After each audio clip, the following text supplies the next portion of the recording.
Bom, então vamos dar início à aula. A gente vai falar hoje sobre sólidos de revolução e, de forma simples, um sólido de revolução são sólidos, né, são figuras tridimensionais obtidas a partir de rotações de outras figuras planas, tá? Por exemplo, eu vou mostrar as imagens aqui de alguns exemplos. Ó, se a gente pegar um triângulo nesse formato e rotacionar ele, e assim, essa rotação, todo o rastro que ele leva, né? Ele vai levar, então, assim, vai continuar com o seu formato original. Então, a gente tem aí parecido com um peão, né? A gente pega um triângulo e rotaciona ele no sentido anti-horário aqui, em relação ao eixo Y. Ó. Aqui ao lado nós vamos ter um outro sólido obtido por essa junção de um trapézio com um retângulo. Ó. Observe que ele vai gerar essa figura geométrica aqui. A gente pode... Isso aqui são exemplos que estão na apostila, tá? A gente tem essa outra figura aqui.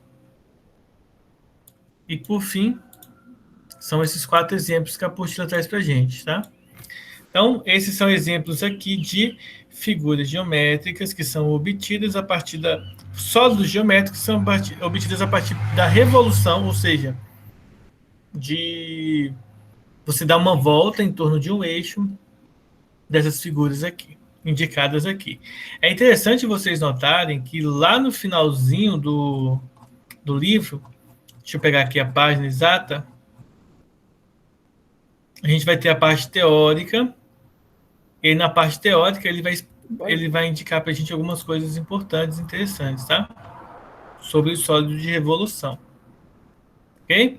Bom, mas a primeira pergunta seria o seguinte: qual que é a graça, né, de se estudar um sólido de revolução? Eu vou mostrar aqui algumas imagens para você e vocês vão perceber por que a gente tem o sólido de revolução. Basicamente, é porque é o seguinte, imaginem só, essas duas imagens que eu coloquei agora aqui para vocês, vocês podem notar, né, vocês podem perceber que elas possuem uma característica interessante. Ó. Todos esses 5 copos e essas 4 garrafas, elas são figuras geométricas, tá, tridimensionais. Na verdade, elas são sólidos geométricos. Mas se vocês pararem para pensar, seria um pouco estranho, né, para a gente construir. E como é que eles conseguem manter a simetria dessas figuras aqui, desses sólidos, de maneira tão perfeita, né?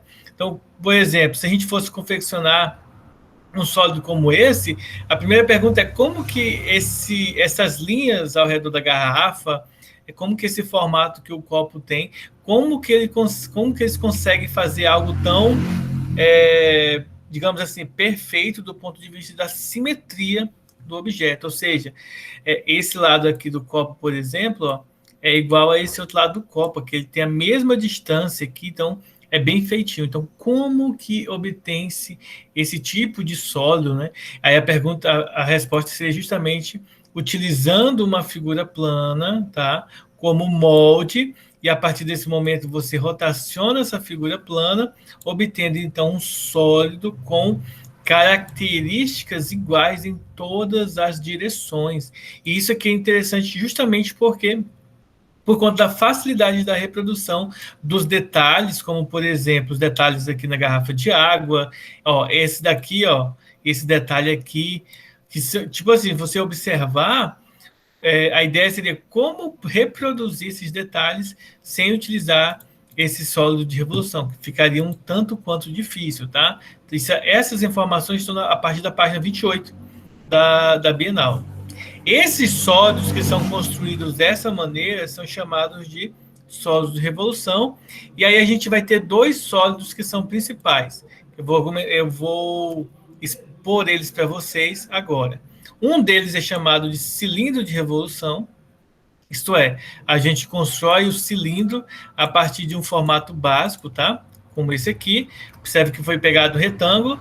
Esse retângulo é rotacionado. Lembrando que, ao rotacionar o retângulo, é como se a parte interna do retângulo fosse permanecendo, tá? Então, ele não fica girando aqui. Na verdade, você constrói todo o sólido a partir desse giro. Então, continua tendo sólido nessa região. Então, nós temos o sólido de revolução. O primeiro sólido é o cilindro, tá? Aí, aqui, Deixa eu mostrar aqui para vocês, deixa eu colocar bem aqui para poder caber outra parte. Algumas questões do Enem, elas gostam de trazer o que nós chamamos de planificação de um sólido geométrico. E quando o sólido ele é obtido a partir de uma revolução, ele fica fácil de perceber sua planificação. Então, existem muitas questões, inclusive desde a época que eu fiz o Enem, eles gostam de trazer questões com essa característica de falar sobre a planificação. Então, observe, por exemplo, esse cilindro. Se você observar, se você quebrar o cilindro aqui, se você desmontar ele, ele vai ter duas bases, né? A base de cima e a base de baixo do cilindro. Tá? Aqui. Observem que ele vai ter uma parte aqui circular aqui, que se a gente pegar e esticar essa base circular, ela forma um retângulo. Em outras palavras, nós vamos ter duas bases circulares e um retângulo em que o comprimento da base vai ser igual ao comprimento da circunferência, porque ele gera, né, ele forma a circunferência, tá?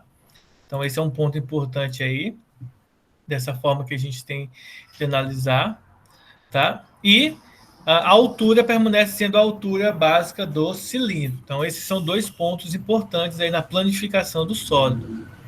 Voltando para a apostila, vou pegar mais uma imagem aqui para mostrar para vocês. Trata-se de como calcular algumas informações importantes no sólido geométrico. Tá? Deixa eu colocar a tabela aqui para vocês verem.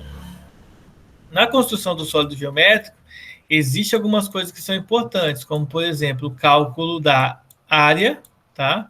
Lembrando que a área da base é uma circunferência, é um círculo, então a área da base vai ser a πr quadrado, que é a fórmula de como calcular a área da base.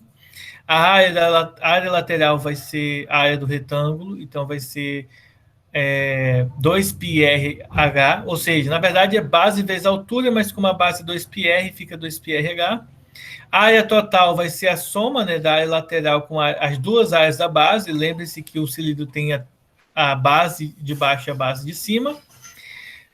Nós temos a área da secção meridiana. O que seria a secção meridiana? É você pegar um plano, tá, e cortar esse cilindro nessa posição aqui, tá? Na verdade, a gente corta ele no valor reto, tá? Formando um ângulo de 90 graus. Então, ele vai cortar aqui numa seção meridiana e vai gerar essa área aqui, ó, 2 vezes R, que é o raio 2 vezes o raio, vezes a altura do cilindro. E o volume, nós calculamos o volume do cilindro como sendo a área da base, que é calculado aqui em cima, ó, vezes a altura, tá? Então, isso aqui é uma tabela que mostra as fórmulas de como calcular áreas e volume relacionados ao cilindro e, obviamente, também continua sendo relacionados ao cilindro de revolução. Deixa eu ver aqui. A próxima figura geométrica que a gente tem de revolução é o que nós chamamos de cone de revolução. E o que seria o cone de revolução? Ele é simplesmente obtido a partir da rotação de um triângulo. Então, observem aqui, ó, nós temos um triângulo rotacionado, ele gera um cone, tá? E como seria a planificação do cone? A planificação do cone é dado desta maneira aqui, pessoal. Ó. Essa é a planificação do cone, tá? Observe que a base do cone é um círculo e que se você corta o cone aqui, ele vai ficar parecendo com aquele chapeuzinho de festa de aniversário de criança. Então, aqui vocês percebam que nós temos algumas informações que são importantes do cone, tá? A altura. Nós temos a geratriz, que seria tipo o lado do triângulo, tá bom? A hipotenusa do triângulo aqui que a gente pode gerar.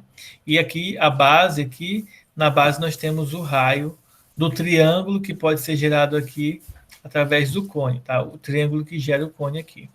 Tá bom? Então, esse aqui seria a geratriz, esse aqui seria o raio e esse aqui seria a altura do cone. Quando a gente planifica o cone, a gente tem que esticar nessa figura geométrica e ele vai parecer um triângulo, mas não é um triângulo, tá? Isso aqui está mais para uma fatia de pizza, tá bom?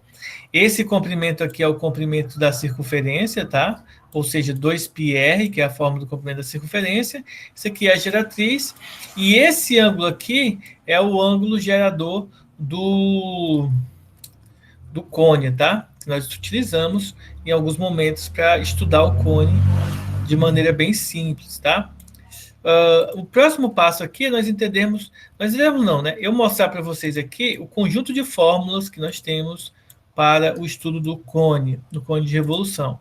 Então, as relações importantes são, vejam que esse triângulo aqui é um triângulo retângulo, pois a altura sempre forma um ângulo de 90 graus. Então, nós temos o teorema de Pitágoras para achar ou a altura, ou o raio, ou a geratriz. Nós temos que a base é um círculo, e essa é a fórmula de calcular a área do círculo. A fórmula de calcular a área do setor circular, porque observem que isso aqui é como se fosse uma parte do círculo, é uma fatia da pizza, então é só a gente utilizar essa fórmulazinha aqui, ó. A área lateral vai ser πr vezes g. A área total vai ser a área lateral mais a área da base, então é só somar essas duas. O triângulo isósceles gerado aqui, ó, se você corta aqui esse cone, ele vai gerar um triângulo assim, ó. Aqui vai ser a geratriz, aqui é a geratriz, aqui é a altura, aqui é o raio e aqui é o raio, tá? E nós vamos ter aí um triângulo isósceles aí. O próximo ponto seria calcular o volume. O volume do cone é dado por 1/3 vezes a área da base vezes a altura. E o ângulo central, que é esse ângulozinho aqui, ele é dado por 2 vezes π vezes o raio sobre g. Lembrando que esse valor aqui não vai estar sendo dado em graus, tá? Dessa forma aqui, ele está sendo dado em radianos, e depois você precisa converter de graus para radianos. Então, de forma resumida, essas são as duas figuras de revolução, os dois sólidos de revolução básicos que nós estudaremos hoje, tá? O cone e o cilindro de revolução. Ficou alguma dúvida, gente?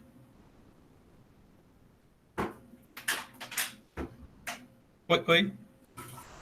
Eu não estou ouvindo vocês, né? Se tiver alguma dúvida, manda no chat aí para eu estar respondendo. Tudo certo, né?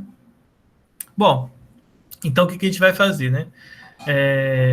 Essa aula, é só isso mesmo, essa aula, tá? Não tem as coisas. Vocês têm os exercícios para fazer.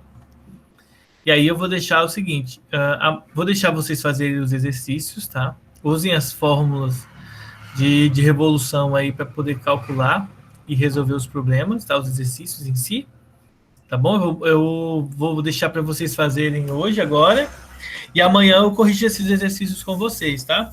De forma resumida, como que resolve essas questões?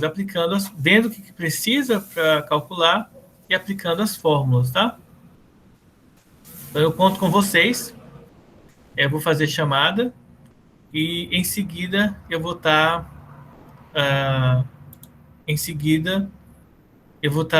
encerrando a chamada e enviando os exercícios para vocês fazerem, tá bom? Amanhã eu faço a correção desses exercícios com vocês. Então, vou encerrar aqui a gravação.